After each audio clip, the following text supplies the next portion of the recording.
This channel does not promote any violent, harmful, or illegal activities. All content provided by this channel is meant for an educational purpose only. হাসিনার বিরুদ্ধে রায়দান ঘিরে ফের অশান্ত বাংলাদেশ। ঢাকা জুড়ে দফায় দফায় অশান্তি। আপনারা ছবিগুলো দেখছেন। পরিস্থিতি মোকাবিলায় মোতায়েন করা হয়েছে 15,000 পুলিশ কর্মী। ট্রাইব্যুনাল ঘিরে রেখেছে সেনাবাহিনী। আরও একবার সুমন মহাপাত্র আমাদের প্রতিনিধি আমাদের সঙ্গে রয়েছে। সুমনের সঙ্গে কথা বলবো। সুমন, যেমনটা তুমি বলছিলে প্রসিডিং ইতিমধ্যে শুরু হয়েছে, তার পাশাপাশি আমরা দেখছি যে দফায় দফায় উত্তেজনা ছড়াচ্ছে, আগুন জ্বলছে, ককটেল বিস্ফোরণ হচ্ছে। আওয়ামী লীগের সদস্যরা তারা রাস্তায় নেমেছেন, তারা হাই অ্যালার্ট জারি করা হয়েছে এবং তার পাশাপাশি তারা রাস্তায় নেমে বিক্ষোভ জানাচ্ছেন, লাগাতার সেটা চলছে। সব মিলিয়ে নিরাপত্তা ব্যবস্থার কি অবস্থা এখন? দেখো, বাংলাদেশে মোহাম্মদ ইউনূস ক্ষমতায় আসার পর থেকেই কিন্তু আওয়ামী লীগের সব ধরনের কার্যক্রমকে নিষিদ্ধ ঘোষণা করা হয়েছে। আওয়ামী লীগ চেয়েও কিন্তু কোনো প্রকাশ্য সমাবেশ বা মিছিল করতে পারছে না, কিন্তু বিভিন্ন জায়গায় বিক্ষিপ্তভাবে গোপনে তারা কিন্তু তাদের এই আলোচনা এবং তার বিরোধিতা করাটা এটা চালিয়ে যাচ্ছে। তোমাকে বলে রাখি, ইতিমধ্যেই আমরা যে খবর পাচ্ছি যে কুষ্টিয়া সহ বিভিন্ন জায়গায়, শরীয়তপুর সহ বিভিন্ন জায়গায় কিন্তু আওয়ামী লীগ কর্মী সমর্থকরা তারা অ্যাক্টিভ হচ্ছেন এবং ইতিমধ্যেই কিন্তু তুমি জানো যে শেখ হাসিনা একটা অডিও বার্তা দিয়েছেন যে কমপ্লিট লকডাউন করতে হবে গোটা দেশকে। তার জন্যই কিন্তু তারা প্রস্তুতি নিচ্ছেন এবং আন্তর্জাতিক ট্রাইব্যুনালের কথা যদি তুমি বলো, সেখানে মোহাম্মদ গোলাম মর্তুজা যিনি সাজা ঘোষণা করবেন, 3 সদস্যের একটা সাংবিধানিক বেঞ্চ রয়েছে, তারা এই সাজা ঘোষণা করবে এবং কোথাও কিন্তু হাসিনার পক্ষ থেকে এবং হাসিনার ছেলের পক্ষ থেকে এটা প্রেডিক্ট করা হচ্ছে যে মৃত্যুদণ্ডেরই সাজা আসবে। তবে যেহেতু হাসিনা এখন ভারত সরকারের অধীনে রয়েছেন, তাই সেই সাজার বর্তাবে না হাসিনার ওপর, এমনটাই কিন্তু মনে করছেন হাসিনা পুত্র। আন্তর্জাতিক ক্ষেত্রে অবশ্যই বাংলাদেশ এরপরে ভারতের কাছে হাসিনার প্রত্যাবর্তনের আশা করবে, রিকোয়েস্ট করবে, কিন্তু ভারত সরকার সেটাকে কূটনৈতিক পর্যায়ে কিন্তু হ্যান্ডেল করবে। তবে এই মুহূর্তে তুমি বলে রাখি, গোটা বাংলাদেশ জুড়ে কিন্তু একটা উত্তপ্ত অগ্নিগর্ভ পরিস্থিতি তৈরি হয়েছে এবং আগামী কয়েকদিন এই পরিস্থিতি আরো অগ্নিগর্ভ হবে তেমনটা আশঙ্কা করছেন আন্তর্জাতিক সম্পর্ক বিশেষজ্ঞরা। একদম তাই, সঙ্গে থাকো, সেরকমই আশঙ্কা রয়েছে। কি চলছে সেখানে আমরা একদম এই মুহূর্তে যোগাযোগ করে নিয়েছি জুয়েল মজুমদার সাংবাদিক, তিনি আমাদের সঙ্গে রয়েছেন। জুয়েল বাবু, আপনার থেকে জানতে চাইবো যে এখন কি পরিস্থিতি হয়ে রয়েছে বাংলাদেশ জুড়ে, কারণ ইতিমধ্যেই শেখ হাসিনার যে রায় দেওয়ার যে রায়, সেই রায় প্রসিডিং ইতিমধ্যেই শুরু হয়েছে। এখন কি চলছে সেখানে, নিরাপত্তা ব্যবস্থার কি অবস্থা হয়ে রয়েছে এখন যদি একটু জানান।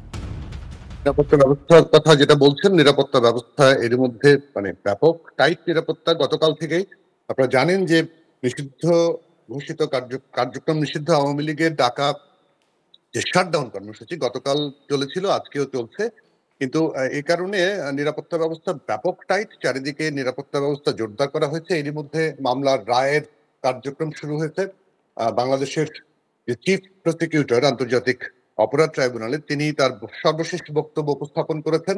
আমরা আশা করছি কিছুক্ষণের মধ্যে রায় ঘোষণা শুরু হবে। এই রায়টি নিয়ে সারা দেশে এক ধরনের টেনশন তো আছেই, এই কারণে নিরাপত্তা ব্যবস্থা জোরদার করা হয়েছে। আওয়ামী লীগের কার্যক্রম, যেহেতু আওয়ামী লীগটা শাটডাউন কর্মসূচি দিয়েছে, কিন্তু সেরকম কোনো কর্মসূচি আমরা আসলে সারা দেশে কোথাও তেমন ভাবে দেখতে পাইনি। বিচ্ছিন্নভাবে রাতে বা সকালবেলা কয়েকটা জায়গায় ককটেল বিস্ফোরণ হয়েছে এবং কয়েকটা জায়গায় গাড়ি পোড়ানো হয়েছে, কিন্তু সেরকম কোনো ম্যাসিভ বিক্ষোভ, ম্যাসিভ তাদের কোনো রকম অংশগ্রহণ এখনো পর্যন্ত চোখে পড়েনি আমাদের। এবং আমরা দেশের বিভিন্ন জায়গা থেকে যে খোঁজ নিয়েছি, তাতে এখনো পর্যন্ত বড় কোনো বিক্ষোভ বা বড় কোনো প্রদর্শন কোনো কিছু আমরা দেখতে পাই। জুয়েল বাবু, বিক্ষিপ্ত ভাবে কি এই বিক্ষোভটা চলছে? কারণ শেখ হাসিনা তিনি তো যা বার্তা দিয়েছেন, অডিও বার্তা দিয়েছেন, সেখানে তো স্পষ্টই বলেছেন ওই যতদিন না ইউনূস সরকারের পতন হচ্ছে ততদিন অবধি আওয়ামী লীগকে বলা হয়েছে এই আন্দোলন চালিয়ে যাওয়ার জন্য। জি জি, না ঠিক আছে, আন্দোলন চালিয়ে যাওয়ার ঘোষণা দিয়েছে, কিন্তু আওয়ামী লীগের কর্মী সমর্থকরা তো নানা ধরনের মামলায় একদম জর্জরিত। তাদের পক্ষে সামনে আসাটা কঠিন, কারণ আপনি জানেন যে এরই মধ্যে এই দলটির কার্যক্রম নিষিদ্ধ করা হয়েছে, যে কারণে এক ধরনের নিষেধাজ্ঞা তাদের উপরে আছে। তার মানে তারা কোনো মিছিল করলে সেটি অবৈধভাবেই বিবেচিত হবে, যে কারণে আইন শৃঙ্খলা রক্ষাকারী বাহিনীও তাদের বিরুদ্ধে ব্যবস্থা নেবে। সে কারণে খুব যে ওপেন কোনো বিক্ষোভ বা কিছু হচ্ছে তা না, মানুষের মধ্যে টেনশনটা খুব বেশি। মানুষ আসলে ভয়ে খুব একটা ঘর থেকে বের হচ্ছে না, কারণ গণপরিবহন আমরা সকাল থেকে দেখেছি ঢাকা শহরে বিশেষ করে গণপরিবহনের সংখ্যা একেবারেই কম। একেবারে বলতে পারলে 10% গণপরিবহন আছে, প্রাইভেট গাড়ি কিছু আছে, সিএনজি অটো রিক্সা আছে, রিক্সা চলছে, বাট মানুষের উপস্থিতি, মানুষের মধ্যে একটা ভয় কাজ করছে কোথা থেকে কি হয় না হয়। এই জন্য জুয়েল বাবু, এখনো অবধি যতটা যা বিক্ষোভ হয়েছে তাতে কি কেউ কোনো রকম ভাবে জখম হয়েছে, এরকম কোনো ঘটনা সামনে এসেছে? জখম সেভাবে খুব বেশি জখম হয়েছে তা না, গ্রেপ্তারের সংখ্যাটা বেশ। গত রাত থেকে আজ সকাল পর্যন্ত বেশ মানে আওয়ামী লীগের অনেক নেতাকর্মীকে গ্রেপ্তার করা হয়েছে। এবং আপনারা জানেন যে শেখ হাসিনার যে বাড়ি গোপালগঞ্জ, তার আশেপাশে শরীয়তপুর, মাদারীপুর, ফরিদপুর, এখানে বিজেপি মোতায়েন করা হয়েছে। সেখানে আইন শৃঙ্খলা পরিস্থিতি নিয়ন্ত্রণে রাখার জন্য কঠোর ব্যবস্থা নেওয়া হয়েছে। কারণ ওই জায়গাগুলোতে আমরা দেখেছি বিভিন্ন সময়ে বিক্ষোভ এবং বিভিন্ন ধরনের ক্ষোভ প্রদর্শন, আগুন দেয়া, এই ঘটনাগুলো ঘটেছে।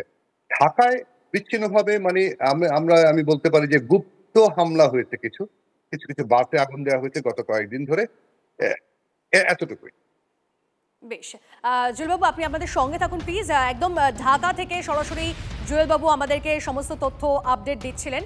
আর আপনাদেরকে জানিয়ে রাখি, হাসিনার বিরুদ্ধে রায়দান ঘিরে অশান্ত বাংলাদেশ। এই মুহূর্তে ঢাকা জুড়ে দফায় দফায় অশান্তি। পরিস্থিতি মোকাবিলায় মোতায়েন করা হয়েছে 15,000 পুলিশ কর্মী। ট্রাইব্যুনাল ঘিরে রেখেছে সেনাবাহিনী। ঢাকার মোড়ে মোড়ে চলছে নাকা তল্লাশি।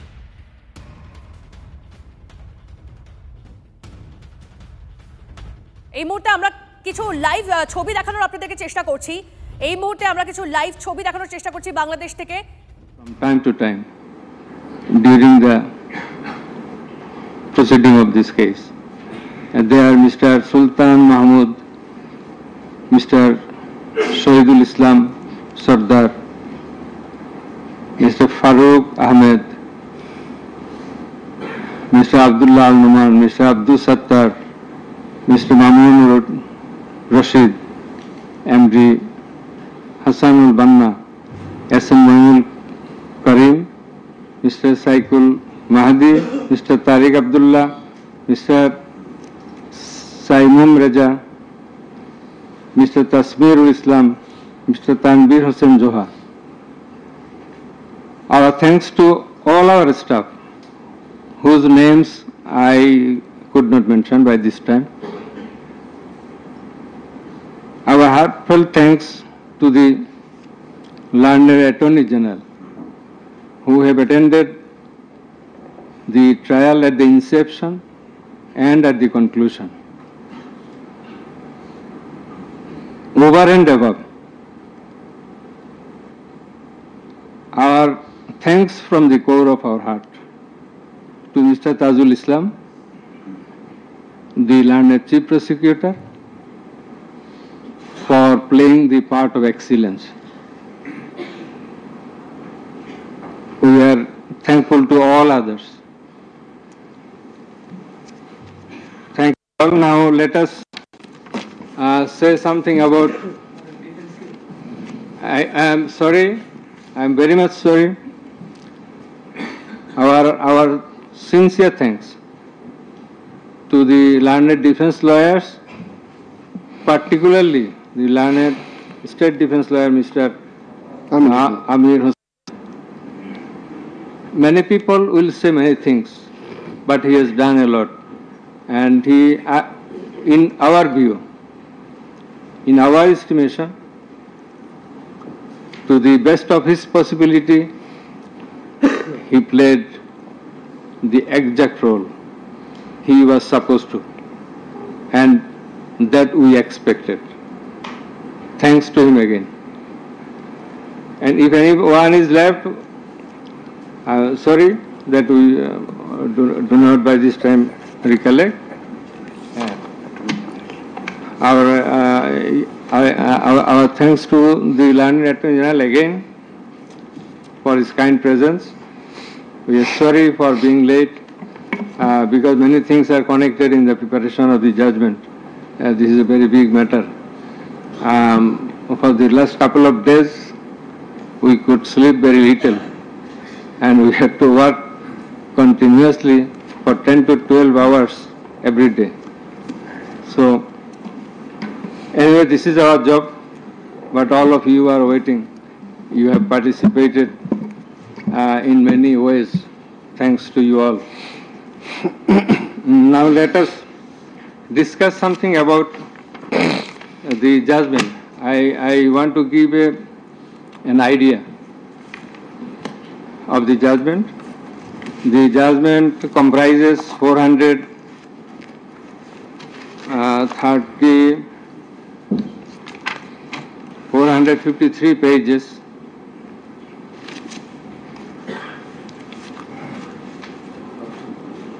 and it consists of 6 parts. The first part includes the index, description of the prosecutors, learned prosecutors and the learned defense counsels, introduction of the accused, origin and object of the tribunal, jurisdiction of the tribunal. Article 7 of the Rome Statute, which is the basis of trial of our tribunal. Elements of the crime against humanity. We are trying the offense, we are holding trial of the crime against humanity. So, elements of crime against humanity, these are enunciated by the Rome Statute and being followed and exercised by the International Criminal Court and other international tribunals. We are also following the Rome Statute as well as our law, and particularly the elements as enshrined therein. And elements of superior command responsibility. In such cases, superior command responsibility is bulkily involved, and that's why we have to have regard to this aspect as well. And we have stated the standard of the tribunal. That is, we compare the standard of this tribunal with the standard of the other international tribunals as well as the International Criminal Court. And we have said about the trial procedure, Part 2, pre-trial proceedings, Part 3, prosecution story and defense case. We have stated about learned chief prosecutor submission on charge. এই মুহূর্তে রায়দান চলছে ঢাকা থেকে সরাসরি আপনারা শুনছেন 453 পাতার সেই প্রধান যে বিষয়গুলো রয়েছে সেগুলো পড়ে শোনাচ্ছেন বিচারপতি।